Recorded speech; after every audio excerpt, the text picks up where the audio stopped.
na ating pinaka-latest trending news nating pag-uusapan. Ako po, SIM registration pinariritoke ng Malacanang. Pinariritoke ni Attorney Claire Castro. Ito ay bill ni Sandro Marcos. So parang pinariritoke si Sandro Marcos, mga kabibig. So ito kabibig ha, ito yung trending na pinag-uusapan ngayon na parang nilaglag yata ni ni Attorney Claire Castro itong bill ni Sandro Marcos. Ito sa Abante, una sa balita, SIM registration pinariritoke ng Malacanang. May pangangailangang masuri at mapag-aralan ang batas sa SIM card registration dahil laganap pa rin ang online scamming. Ito ang inihayag ni Palace Briefer, Attorney Claire Castro sa press conference sa Malacanang bunsod sa ng pagpapatuloy na paglaganap ng mga panloloko sa online. 2 buwan matapos maipasara ang lahat ng POGO operation sa bansa. Ayon kay Castro, mga kabibig, mayroon talagang butas ang batas sa SIM card registration kaya dapat na muling balikan at pag-aralan ito kung paano maitama ang sinasabing loopholes. Naku po, parang pinahiya mo yata si Sandro Marcos. Diba? Sinabi ni Castro na meron talagang mga dapat balikan at pag-aralan ulit. So it means itong batas na ito ay minadali. Itong batas na ito ay hindi tinignan ng maigi ni Sandro Marcos. Naku, nakakahiya naman yan. Anak pa ng presidente. Tapos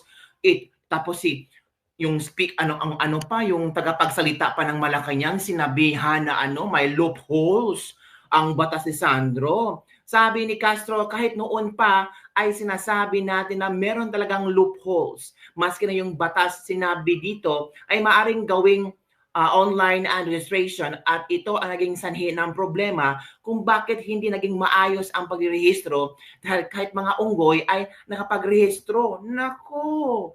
So there is sa una pa lang problema na pala ang batas na ito. Bakit napasa at sinuportahan ng Kongreso? Nako Sandro, dapat mo talagang tingnan yung batas mo talagang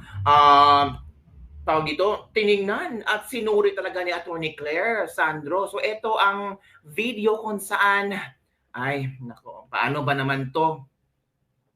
Para mapahiya si Sandro Marcos nito. Pinag-uusapan ito, kanun pala ka inefficient si Sandro sa paggawa ng batas? Diba?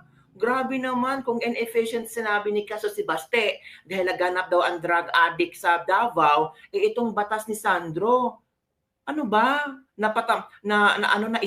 Naisa batas sa Kongreso, nilagdaan na, ginawa na ng mga tao, pero may mga loopholes pa rin. Ang Malacanang ang nagsabi.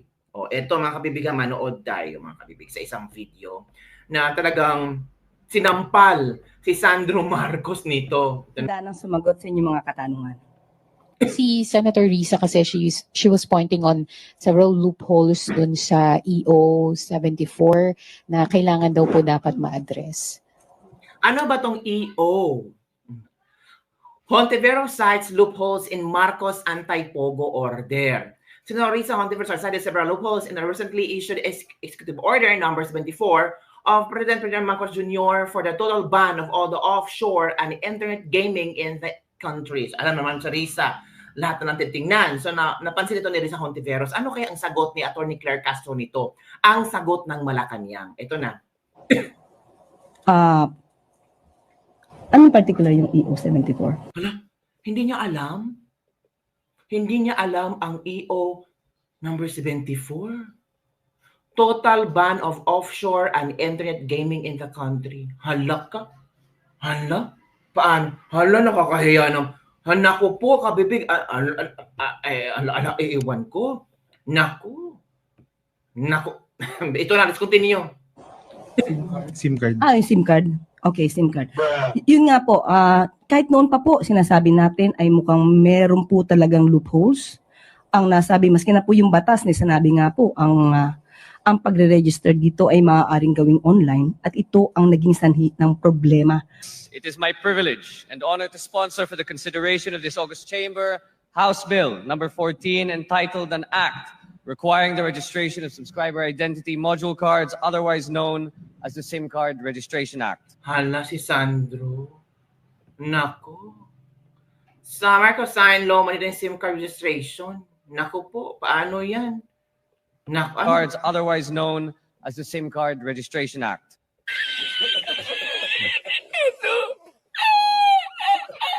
Naku po, mga kabibig. Paano ba naman yan? Parang, ewan natin. So ito ha, parang light version naman to kay pagka-attorney. Ay, Martis siya, hindi niya alam ang EO. Ito pa. If she also ba, may masisira na naman ng dignidad, lahat ng mapasama, masisira. Hala, hindi niya alam, fake news lang siguro alam nito. Ano ba naman tong tagatahol ni BBM? Sabi ni Leonela Siu, how much is that new doggy in the window? Huwag niyo kasing tanungin pag hindi tungkol kay Duterte yung tanong kasi nagmumukhang engot. Saan kanto kaya ito napulot ni BBM? Lol, lutang sabi ng lolo ko noon, maingay lang talaga yan. Wala ka palang alam, handa na daw siya, pero hindi makasagot, kulang ka pa sa Marites. Ang layo kay Attorney Harry Roque noon. Nakumpara na ha. Parang ako lang to, bobo sa abbreviation, sabi ni boses ng Laor. Kung sino-sino na lang kulang sa aral at mga hindi alam ang pinagsasabi. Di ba? I really don't like her aura. Parang siya, parang matapang, sobrang matapang. Maganda kung matapang talaga itong si Attorney Claire. Kasi dapat talaga maging matapang si Attorney Claire. Kasi si Attorney Claire ay nandyan para sugpuin daw di umano ang mga fake news at titirahin ang mga tira ng mga Duterte. Di ba mga kabibing? Congress, you are harassing Filipino bloggers because of your accusation of fake news that do not agree with your corruption. That is why bloggers conduct you throw SOCNET because you have done anomaly to the government, sabi ni Izay na Desem. Ito ang sigbin ni BBM. Ano ba yung sigbin ni BBM? Ano ba? Can this be considered fake news? Isang dignidad na naman po ang masisira. Nako. Kahit na mismo ang EO74 loophole na kasi di niya alam. Yun mga kabibigay, yun ang nangyari. Saan ba yung kabibig? Gusto naming malaman. Saan ba yung iba kasi ang Ay, nako. Total ban of all offshore and internet gaming in the country, yung EO74. EO74. Tingnan natin ha. Executive Order number, tingnan natin kung ano ang nasa EO74. Mayroon. Immediate ban of the offshore gaming, internet gaming, and other offshore gaming operations in the Philippines and for the purposes. So bakit biglang tawag doon?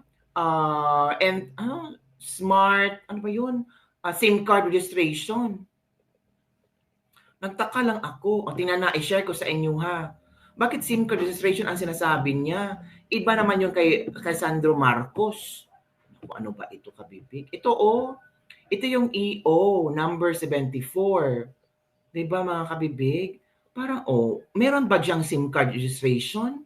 Wala naman na. Internet gaming licenses, offshore gaming licenses, illegal offshore gaming operation. It never license. Wala naman. Wala naman dito yung sinasabi niyang Wala talaga, kabibig. Ano ba yung SIM card registration bill ni Sandro Marcos? SIM card registration law Sandro Marcos. EO ba yun? Tingnan natin ha. Anaan ba ito? Ito. Ito yung kay Sandro Marcos. Wait for a while, kang Sandro Marcos, mga kabibig, ito yung sa kanya. Nabasa, hinahanap natin, kabibig ko. Ipareretoke nila ang SIM card registration, pero mali naman sinagot ni Claire. Ito po, kabibig. Ito yun. Witnessing into law of Republic Act RA number 11934 or SIM card registration act. Ito pala yun. Hindi EO74. Ang EO74, it's all about POGO.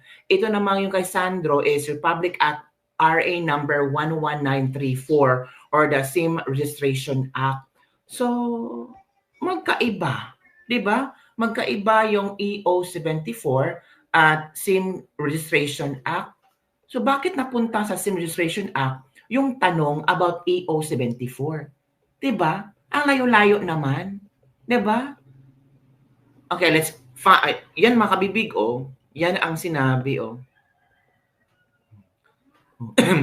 The neophyte lawmaker filed House Bill number 14 or the SIMCA registration bill early in the 19th Congress. Tapos napirmahan ito into law October 10. Naging Republic Act number 11934 or the same registration act. So yun mga kabibig.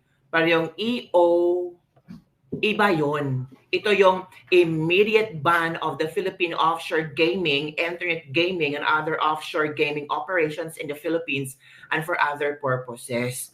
Hala, nakakahiya. Mali-mali pala yung sinabi niya mga kabibig. Diba? Mali-mali yung sinabi ni Madam. Naku po. Hala ka, parang dinamay pa niya si Sandro. Naku. Nadamay si Sandro. Naku.